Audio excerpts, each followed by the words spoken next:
Jai Gurudev, dear students. Welcome to the online classes of Sri Guru Kripa Senior Secondary School, Raipur.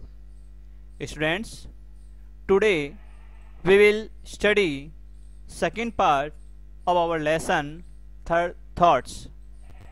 हमने पिछले video से नए chapter की शुरुआत की थी, उसका नाम है थर्ड थॉट्स। उसी का सेकंड पार्ट आज हम पढ़ने वाले हैं।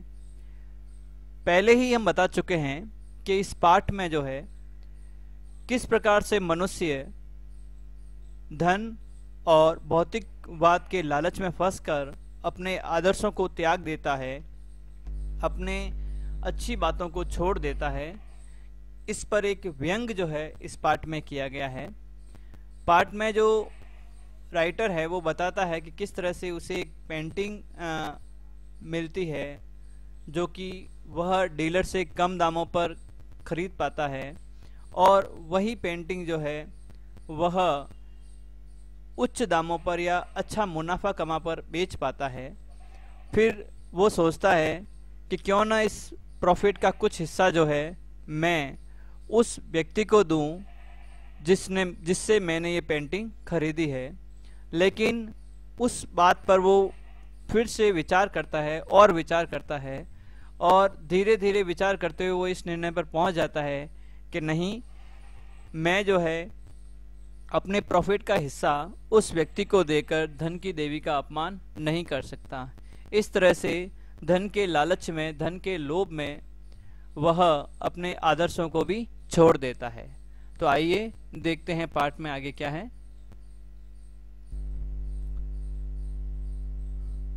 Sleep still refusing to oblige me.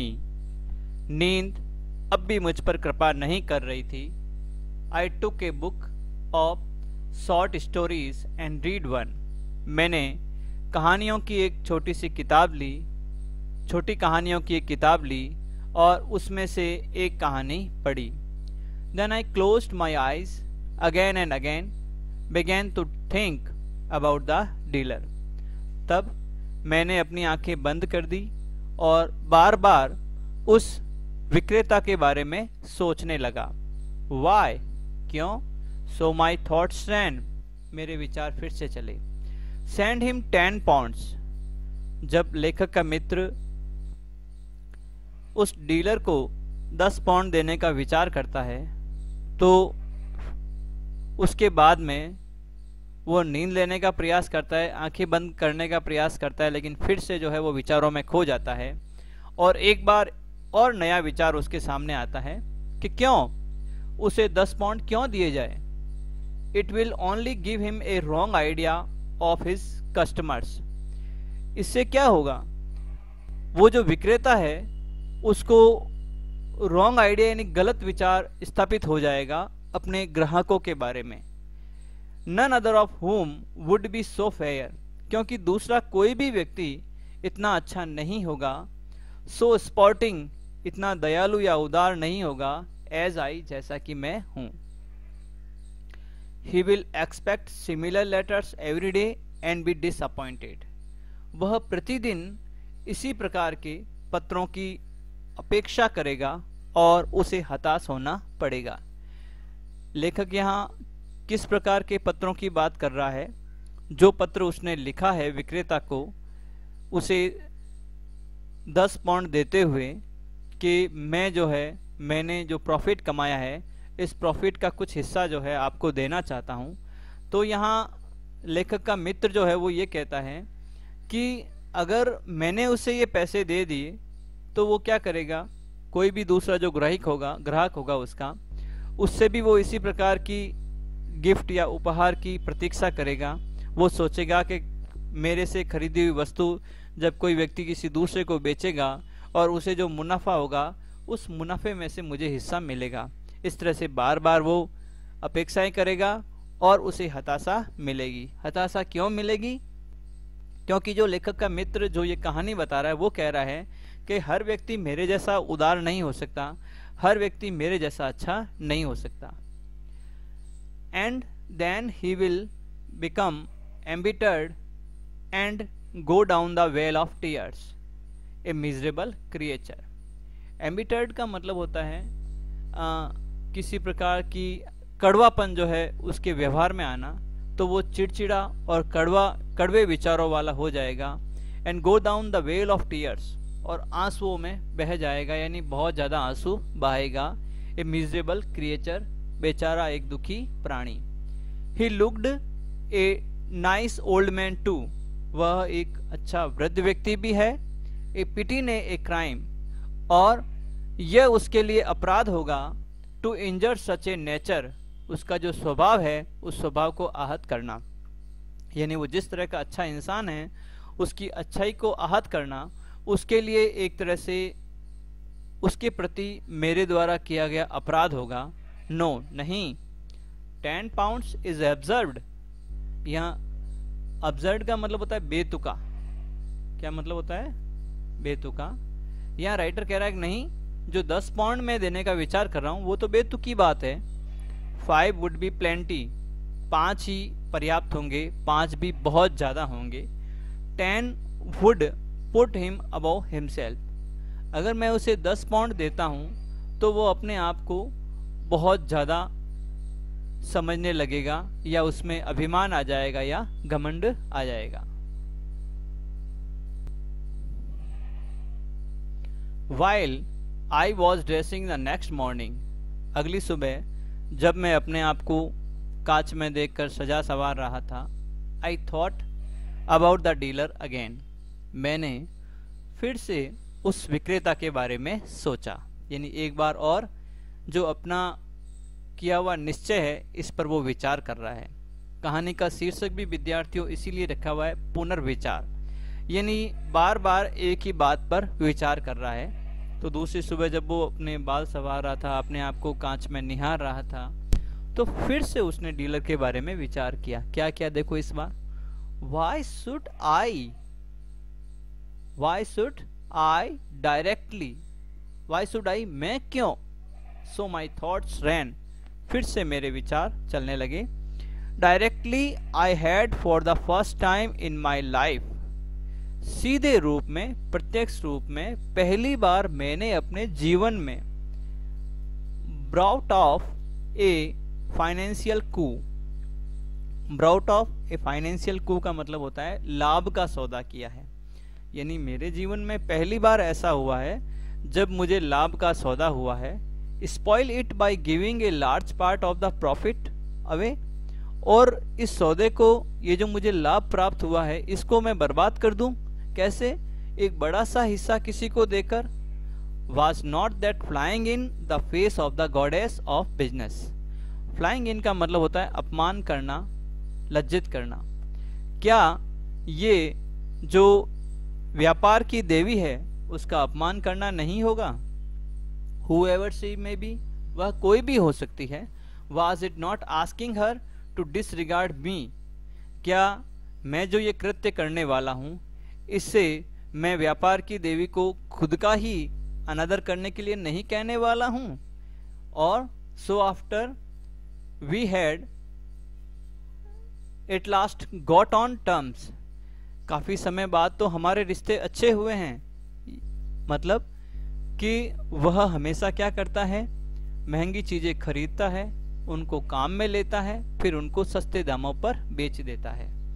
पहली बार ऐसा हुआ है कि उसने कोई सस्ती चीज खरीदी और उसे महंगे दामों पर बेच दिया, तो वो इसे अपना लाभ का सौदा बता रहा है और कह रहा है कि यदि मैं इस लाभ को जो है किसी के साथ बांटूं, किसी के साथ इस लाभ को देऊं, तो निश्चित रूप से मैं क्या कर रहा हूं, जो व्यापार की देवी है उसका अपमान कर रहा हूं।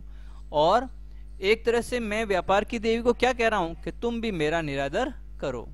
और साथ में वो ये भी जोड़ रहा है, पहली बार तो ऐसा हुआ है कि जब हमारे संबंध अच्छे हुए हैं। यहाँ संबंध अच्छे होने का मतलब ये है कि व्यापार में मुझे लाभ की प्राप्ति हुई है।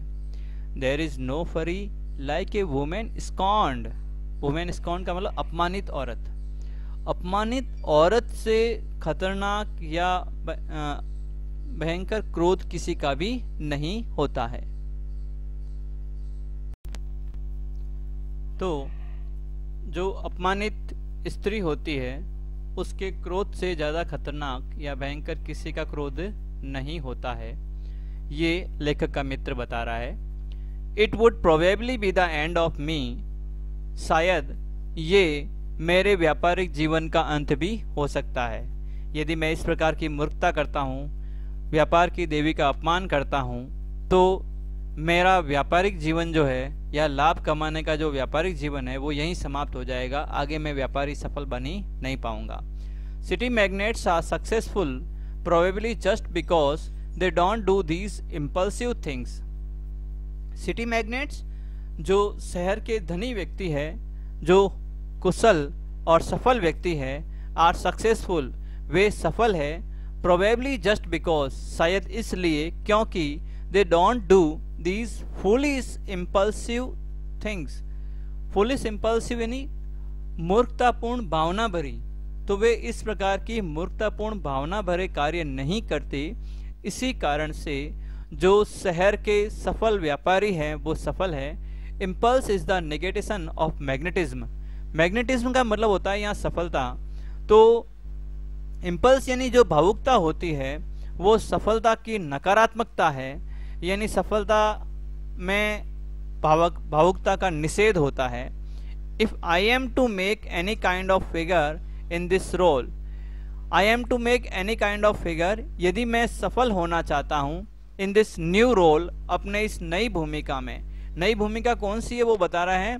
ऑफ फाइन आर्ट स्पेक्यूलेटर, कला के पारखी की भूमिका, यानी मैंने कला की पहचान करना सीख लिया है, मैं कला का वास्तविक मूल्य आंकना जानता हूँ। ये जो नई सफल भूमिका मुझे मिली है या जो मैंने ये कार्य शुरू किया है या जो नई योग्यता मुझ में विकसित हुई है, अगर मैं इसमें सफल होना चाहता हूँ, सो माई थॉट्स कंटिन्यूड, मेरे विचार फिर से चलते रहे। आई मस्ट कंट्रोल, यानी मैं अपने कला के पारखी होने के गुण को यदि समाप्त नहीं करूं या इस भूमिका में आगे भी सफल हूं, तो क्या करना चाहिए मुझे। आई मस्ट कंट्रोल, मुझे नियंत्रित रखना चाहिए, नियंत्रण रखना चाहिए माई फीलिंग्स, मेरी भावनाओं पर।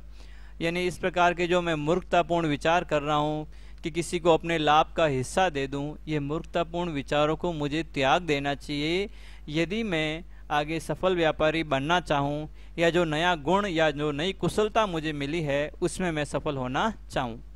नो, नहीं। 5 पॉइंट्स इज एब्सर्ड, 5 पॉइंट भी क्या है, बेतुके हैं। अब देखो ये जब पुनर्विचार किया तो इसको 5 पॉइंट भी क्या लगने लग गए, ज़्यादा लग गए। A doser of 1 point will meet the case, यहाँ डूसर का मतलब होता है गिफ्ट, उपहार। यानी यहाँ लेखक का मित्र अब क्या कह रहा है अंत में कि 1 पॉइंट का उपहार विल मीट द केस, इस मामले में ठीक होगा। पहले कितना विचार किया उसने, 50%, फिर कितना विचार किया, 10 पॉइंट्स, फिर कितना विचार किया, 5 पॉइंट्स, और अंत में जब बार बार पुनर्विचार करके वो क्या सोच रहा है कि नहीं, फालतू की बातें नहीं करते हैं, अगर मुझे सफल होना है, अच्छा व्यापारी बनना है, तो मुझे इस प्रकार के मूर्खतापूर्ण कार्य नहीं करने चाहिए। हाँ, 1 पॉइंट जो है गिफ्ट के रूप में मैं उसे दे सकता हूँ, ये इस मामले में ठीक होगा। It will be nothing to me or at any rate, इससे मुझे किसी भी कीमत पर कोई फर्क पड़ने वाला नहीं है। नथिंग सीरियस, कोई गंभीर बात भी नहीं है, but a gift of quail and manna from a clear sky to the dealer. Gift of quail and manna from a clear sky मतलब अप्रत्याशित लाभ, किसके लिए, टू द डीलर, उस डीलर के लिए। यानी मेरे तो कोई फर्क नहीं पड़ेगा, कोई नुकसान नहीं होगा इस 1 पॉइंट का उपहार उसे देने से, लेकिन ये जो डीलर है, विक्रेता है जिससे मैंने पेंटिंग खरीदी है, उसके लिए एक अप्रत्याशित लाभ होगा, और without how ever doing him any harm, और इससे उसको किसी प्रकार का नुकसान भी नहीं पहुंचेगा। कौन सा नुकसान, जैसे लेखक चर्चा करता है ना कि यदि वो उसको उपहार देता है या उसको 10 पॉइंट देता है, तो वो जो डीलर है हर बार क्या करेगा, किसी भी व्यक्ति से इस प्रकार के लाभ के हिस्से की आशा करेगा, और हर कोई व्यक्ति लेखक के मित्र जितना अच्छा नहीं है और वो उसे पैसे देगा, इसकी कोई गारंटी नहीं है। तो इससे क्या होगा, उसका जो सरल स्वभाव है वो चिड़चिड़ा हो जाएगा, खींच भरा हो जाएगा और वो उदास होगा। तो लेखक क्या कह रहा है, अब मैं उसको यदि 1 पौंड ही दूं तो ये एक तरह से क्या है, उसके लिए उपहार है और इससे उसके चरित्र पर या उसके स्वभाव पर किसी प्रकार का कोई नुकसान नहीं होगा। ए पौंड विल बी एम्पल, एक पौंड जो है वो काफ़ी अच्छा है, काफ़ी ज़्यादा है। Accompanied by a brief note, और इसके साथ मैं एक छोटा सा लेख भी लिख देता हूँ। अब वो जो 1 पौंड लेखक का मित्र उसे देने का विचार करता है विक्रेता को, उसके साथ वो एक छोटा सा नोट भी लिखता है। The note was to the effect, अब उस नोट में क्या लिखा हुआ है, दैट की I had sold the drawing at a profit, कि आपसे जो चित्र मैंने खरीदा था उसको मैंने लाभ पे बेच दिया, यानी लाभ कमाकर बेच दिया। Which enabled me to make him a present, और उसी कारण से मैं आपको उपहार देने के योग्य हो पाया हूँ, यानी उस लाभ के मिलने के कारण ही मैं इस योग्य हूँ कि आपको उपहार दे सकूँ। Because it was an old, क्योंकि एक पुराना, एंड परहैप्स ओड, और एक विचित्र सा शायद, बिलीफ ऑफ माइंड, मेरा विश्वास है, दैट कि one should do this kind of thing, के किसी व्यक्ति को ऐसा कार्य करना चाहिए। कौन सा कार्य, good luck should be shared, यानी जो सौभाग्य से कोई चीज मिलती है उसका कुछ हिस्सा किसी को बांटा जाना चाहिए। यहाँ लेखक क्या कह रहा है कि मेरा पुराना और एक अजीब सा विश्वास है कि हम व्यक्तियों को ऐसे कार्य करने चाहिए कि जब भी आपको कोई सौभाग्य से मुनाफा प्राप्त होता है, लाभ प्राप्त होता है, तो आप उस लाभ को, उस मुनाफे को किसी के साथ बांटें। I had the envelope in my pocket, मैंने उस लिफाफे को अपनी पॉकेट में डाल दिया। Containing the note and the cheque, जिसमें क्या क्या था, एक तो था नोट और एक चेक था। चेक कितने पौंड का, ओनली 1 पौंड का चेक था। When reached the club for lunch, और जब मैं क्लब में दोपहर का भोजन करने के लिए पहुंचा, एंड और दैट आफ्टरनून, उस दोपहर को, आई प्लेड ब्रिज सो डिजास्ट्रसली, मैंने इतनी बुरी तरह से जुआ खेला, that was glad I had not posted it, तो मैं प्रसन्न हुआ कि मैंने उस लिफाफे को पोस्ट नहीं किया, उस लिफाफे को जिसमें वो नोट था और चेक था। नोट यानी छोटा सा लेख और चेक था। अब वो खुश क्यों हुआ इस बात को लेके, क्योंकि वो जुए में काफ़ी रुपए हार गया था, और यदि वो उस लिफाफे को जिसमें चेक और वो लेख था उसको भेजता तो उसे 1 पौंड का और नुकसान हो जाता। तो उसने अभी तक इस लेटर को पोस्ट नहीं किया, इस बात की उसे बहुत खुशी थी। After all so my thoughts ran as I destroyed the envelope and content, जैसे ही मैंने लिफाफे की सामग्री, एक तो उसका लेख और उसमें जो चेक था, उसको मैंने नष्ट कर दिया, मेरे मन में विचार आए, after all such bargains are all part of the game, ये सारे के सारे सौदे होते हैं, एक तरह से किसी खेल का हिस्सा है। सौदे का मतलब खरीदना और बेचना। And buying and selling are a perfectly straightforward matter, खरीदना और बेचना निश्चित रूप से, सटीक रूप से एक सीधा साधा मामला है बिटवीन डीलर एंड कस्टमर, जो विक्रेता है और जो खरीदार है उनके बीच में। सीधा साधा मामला कैसे है, the dealer ask as much as he thinks he can extort and the customer having paid it, ये जो डीलर होता है, आस्क यानी मांगता है, as much as he thinks, उतना ज़्यादा जितना कि वह सोच सकता है, ही कैन एक्सटॉर्ट, जितना वह शोषित कर सकता है, एक्सटॉर्ट का मतलब किसी से वसूल करना, शोषित करना, एंड द कस्टमर, और ग्राहक की क्या भूमिका रहती है, हैविंग पेड इट, इसे चुकाना ही पड़ता है, इट अंडर नो ऑब्लिगेशन, इसमें किसी प्रकार की कोई नैतिक बाध्यता नहीं है, whatever to the dealer, इसका विक्रेता से कोई लेना देना नहीं है, द इंसिडेंट इज क्लोज्ड, और इस तरह से ये जो घटना है वो समाप्त होती है। तो विद्यार्थियों, इस तरह से आपने इस पाठ में देखा कि लेखक ने अपने मित्र की कहानी बताई है कि कैसे उसका मित्र जो है एक पेंटिंग किसी विक्रेता से खरीदता है कम दामों पर और उसे अच्छे दामों पर बेच देता है, जिसमें उसे बहुत मुनाफा मिलता है।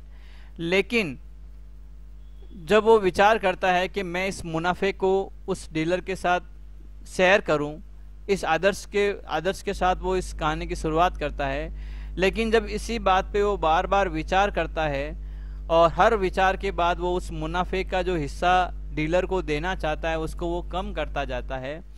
इस घटना से, इस प्रकार के व्यवहार से ये पता चलता है कि जो व्यक्ति हैं, अधिकांश व्यक्ति अपनी भौतिकता में, अपने लाभ के लालच में अपने आदर्शों को त्याग देते हैं, अपने आदर्शों की बलि चढ़ा देते हैं। तो विद्यार्थियों, ये पाठ हमें संदेश देता है कि हमें किसी भी कीमत पर अपने आदर्शों को त्यागना नहीं चाहिए। जो आदर्श हमने अपने जीवन में बनाए हैं उन आदर्शों का हमें निश्चित रूप से पालन करना चाहिए और धन के लालच में, भौतिकता के लालच में या और किसी प्रकार के लालच में हमें उन आदर्शों का त्याग नहीं करना चाहिए। स्टूडेंट्स, इस पाठ के जो क्वेश्चन आंसर बचे हुए हैं उनको आपको बता दिया जाएगा, असाइनमेंट में आपको करने हैं। और जैसे कि हर बार कहता हूँ, प्रत्येक वीडियो को जब आप देखते हैं, जो पाठ का कोई हिस्सा होता है, तो आपको उससे संबंधित पुराने पाठ भी देखने चाहिए, जिससे कि आपको पूरा पाठ एक तरह से समझ में आ जाए। और एक बात ये भी ध्यान रखनी है कि आप जब भी क्वेश्चन आंसर करते हैं तो पहले आपको वीडियो देखना है, उसको समझना है, उसके बाद में क्वेश्चन आंसर करते हैं। कुछ स्टूडेंट्स ऐसे हैं जो सीधे ही बिना वीडियो देखे ही अपने जो पासबुक्स वगैरह होती है, एक्सीलेंस वगैरह होती है, उसमें से आंसर देख के नोट डाउन कर लेते हैं। ये आदत अच्छी नहीं है, इसे आपको सुधारना है और आपको पहले पार्ट को पूरा समझना है और फिर ही उसके क्वेश्चन आंसर करने हैं। थैंक्स एंड जय गुरुदेव।